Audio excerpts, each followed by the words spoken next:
Walabanul hayawanil ladzi, yaitu susu hewan alladzi la ya'kulu lahmuhu, yaitu susu hewan yang dagingnya tidak boleh dimakan.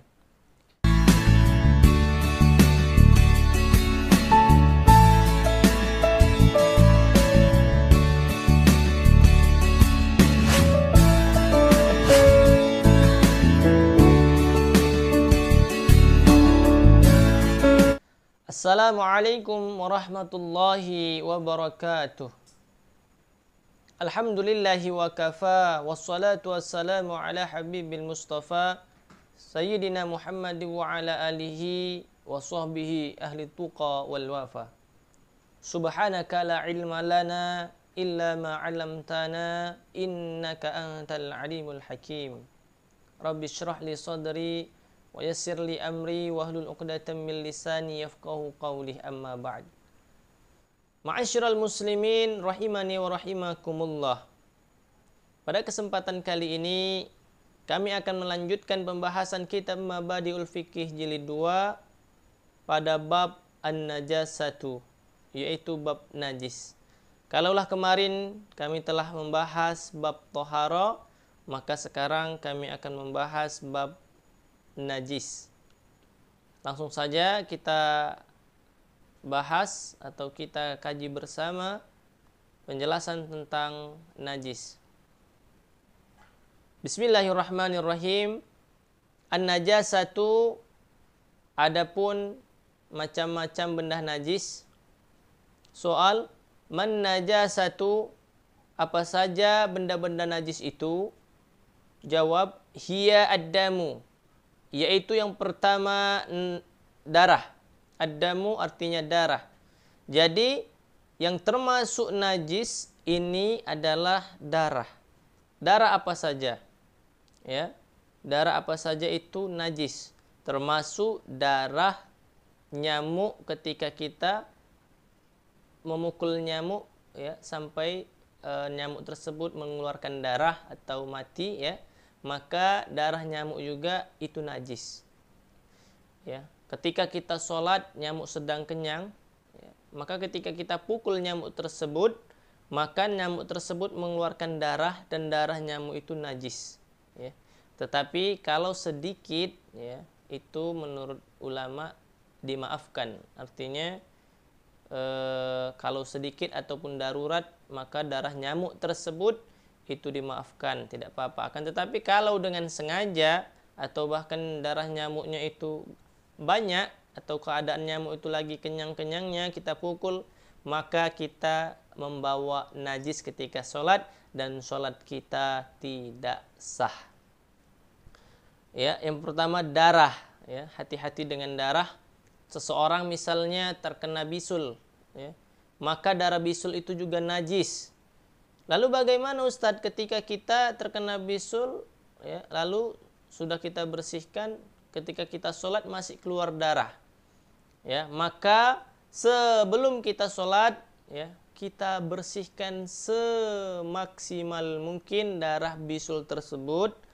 Lalu kita cuci, ya, kita bersihkan dengan air, lalu kita tempel atau kita perban, ya, luka yang bekas bisul tadi semaksimal mungkin, serapi mungkin, ya, sehingga tidak ada lagi bekas darahnya. Selanjutnya ketika kita sholat darah tersebut masih keluar saja, maka darah itu dimaafkan, ya. Tetapi dengan syarat tadi benar-benar kita bersihkan, kita perban, ya, bekas luka yang terkena bisul tadi. Ya, begitu juga darah jerawat, ya. Darah jerawat juga itu najis. Jadi jangan sekali-kali ketika kita sholat, ketika kita lagi sholat iseng-iseng menceti jerawat, ya. Jerawat ini terkeluarlah darah, ya, maka darah tersebut najis. Kita elapkan ke baju kita atau kita elapkan ke mukena kita, maka mukena kita, baju kita, ya, sarung kita mungkin itu juga najis. Maka hati-hati dengan kebersihan kita di dalam pakaian kita di dalam keseharian kita. Begitu juga seandainya ya, najis ini bisa menghalangi seseorang untuk melaksanakan ibadah sholat, ya, ibadah haji misalnya.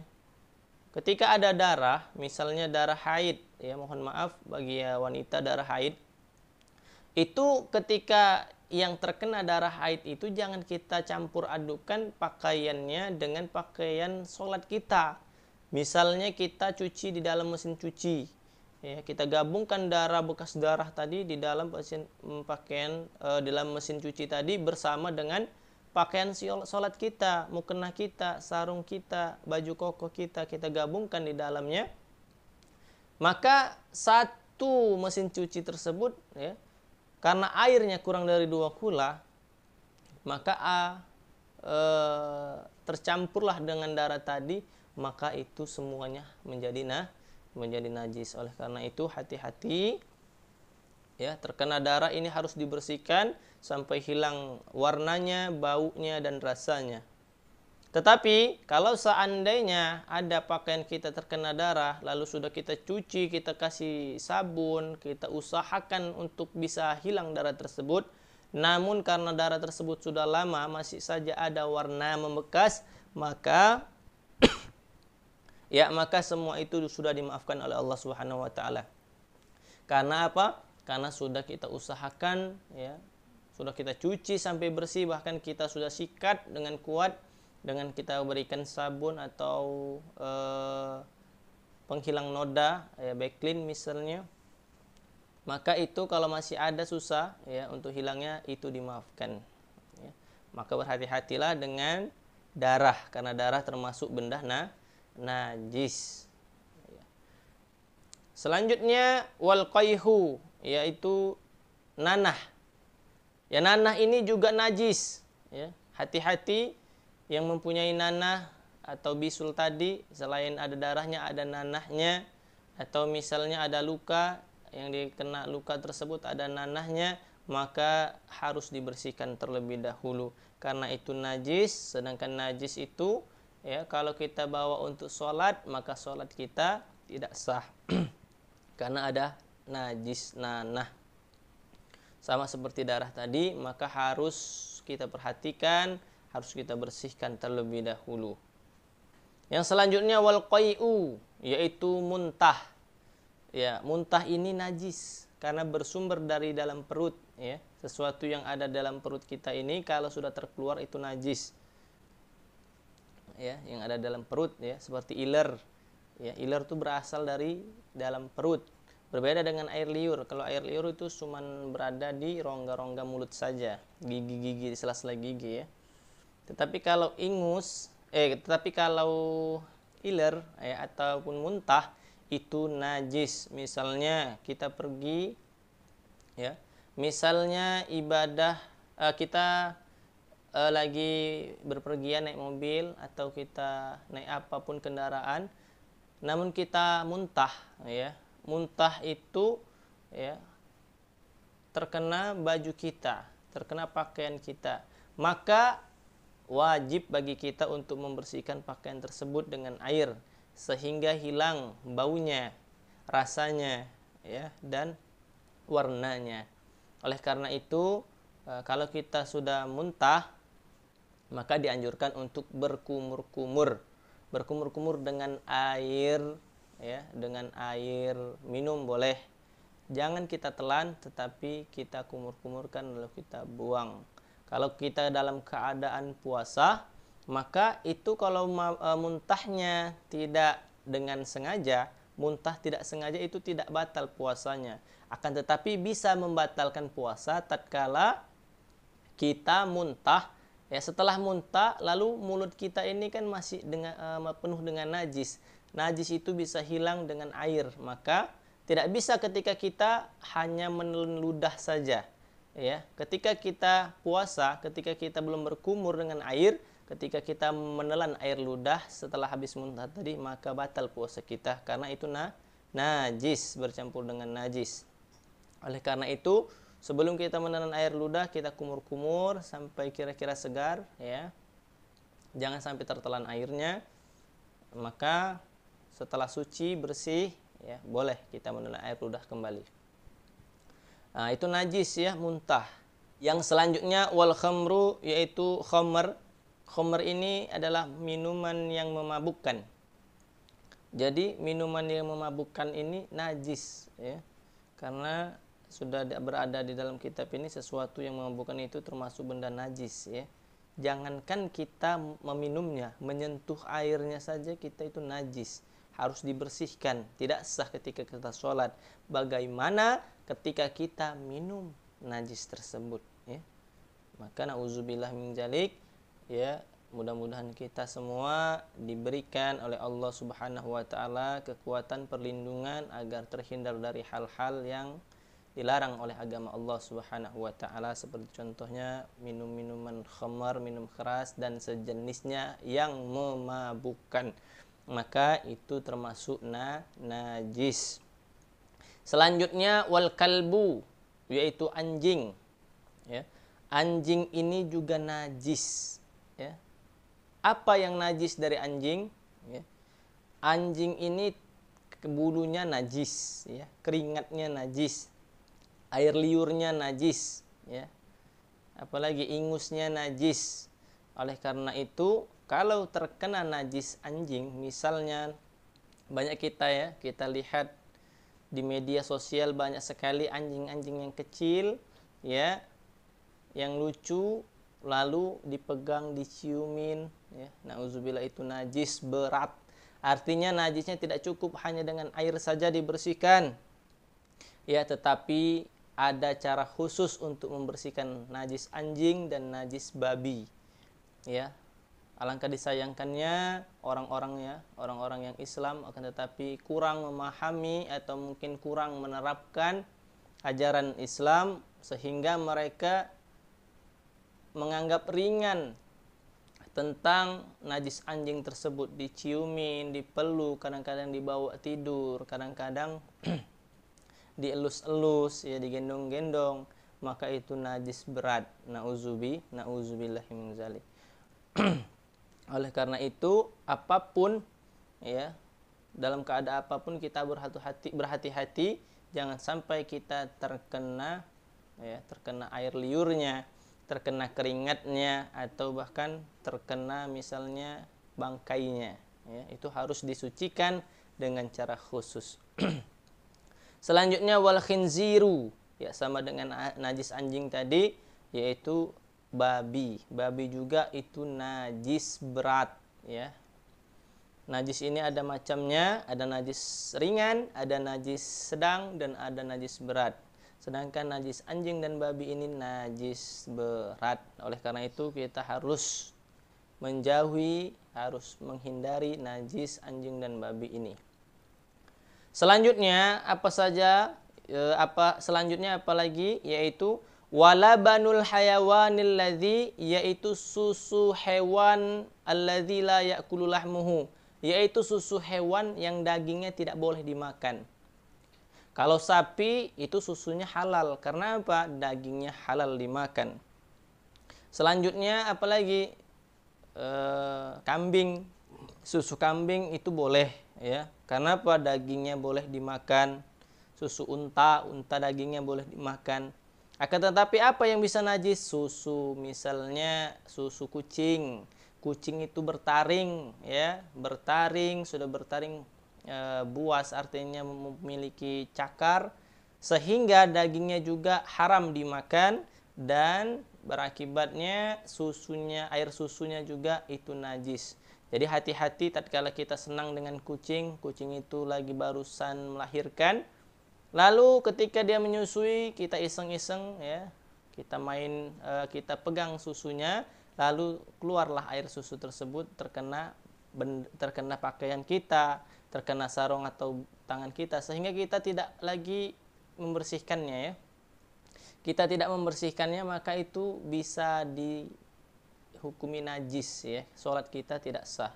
Maka hati-hati ya dengan hewan yang yang dagingnya ini tidak boleh dimakan, maka air susunya menjadi menjadi najis ya, menjadi najis. Selanjutnya apa saja lagi ya yang termasuk benda najis, yaitu wama kharaja minas sabilaini, yaitu sesuatu yang keluar dari dua jalan atau dari dua kemaluan, baik kemaluan depan maupun kemaluan belakang. Maka apapun yang keluar dari kedua jalan tersebut maka dihukumi najis. Ustadz, yang keluar dari, mohon maaf, kemaluan belakang saya ini emas, maka emas tersebut najis, harus dibersihkan dulu. Ya, Ustadz, yang keluar dari belakang saya ini duit koin, nanti cincin, ya, maka itu juga najis. Ya, yang keluar dari belakang. Ya, selanjutnya yang keluar dari depan, Ustadz, ya, apa saja yang keluar dari depan itu najis. Tapi sini ada illal maniyi, kecuali air mani, fa innahu tahirun, karena sesungguhnya air mani itu suci, ya, kecuali air mani, ya. Kalau air mani najis maka kita semua ini najis, ya, maka tidak, menurut kita fikih ini air mani itu suci, tetapi dia tidak dapat untuk mensucikan, ya. Apa saja? Air kencing, ya, kotoran manusia, itu yang biasanya kita alami, nah, itu batal, ya. Selanjutnya nanti ada air madhi, air madi, ada air wadi, air madhi, ya, itu juga najis yang keluar dari kemaluan depan kita, ya, kecuali air mani yang tidak najis. Maka ini harus hati-hati, harus kita pahami, harus kita terapkan dalam kehidupan kita sehari-hari. Karena apa? Kalau, ya, bersuci kita benar, maka ibadah kita juga benar. Selanjutnya apa saja lagi yang najis? Wal maitatu, yaitu bangkai, ya. Bangkai apa saja? Yaitu seluruh bangkai, ilal maitatal adami, ya, kecuali bangkai manusia tidak najis, ya. Selanjutnya wasamaki, bangkai ikan tidak najis, wal jarodi, dan bangkai belalang juga yang tidak najis, ya. Tidak mungkin kalau manusia kita pegang najis, alangkah kasihannya, berarti kita tidak bisa memegang manusia tersebut ketika memegang najis, ya. Tidak. Begitu juga ikan juga tidak najis. Kenapa? Banyak ikan yang sudah mati di pasar dijual, kan? Maka itu tidak najis, ya. Sudah ada ketetapan di dalam kitab fikih, maka kita sami'na wa ta'na, kita mendengar dan kita laksanakan, maka ikan juga tidak najis bangkainya. Walaupun sudah seminggu di kulkas, ya, tidak najis. Ya. Tapi ya, kalau seandainya ikan tersebut lama, ya, sudah bangkai, sudah mati lama, kemudian terasa jijik, ya, sesuatu yang menjijikkan itu juga menjadi, ya, menjadi najis, menjadi apa, ya, menjadi haram dimakan. Ya, sesuatu yang menjijikkan, ya, menjadi haram dimakan. Wal jarodi, yaitu belalang, ya, belalang juga tidak najis. Selanjutnya wal maitatu tadi, ya, bangkai, wa sya'ruha, ya, dan bulu bangkai tersebut, ya, rambut bangkai, ya, bulunya. Misalnya kambing tertabrak mobil, mati kambing tersebut. Lalu katanya sayang ini kulitnya. Oke lah, dagingnya juga najis karena tidak menyebut nama Allah ketika menyembelih dan tidak dengan syariat fikih agama Islam. Dia matinya kecekik, ya, matinya terkena benda tumpul, tertabrak, maka itu termasuk najis. Maka kulitnya, rambutnya, tulangnya juga najis. Sayang ini kulitnya untuk beduk baik, beduknya najis, ya. Karena apa? Karena apalagi dimakan, ya, biasa dibuat kikil, ya, dibuat kulit, ya, dijual, itu najis, ya. Itulah penjelasan daripada benda-benda najis pada kitab Mabadi'ul Fiqih jilid 2, yang mudah-mudahan kita dapat mengamalkan dalam kehidupan kita sehari-hari. Wallahu muwaffiq ila aqwamit thoriq. Assalamualaikum warahmatullahi wabarakatuh.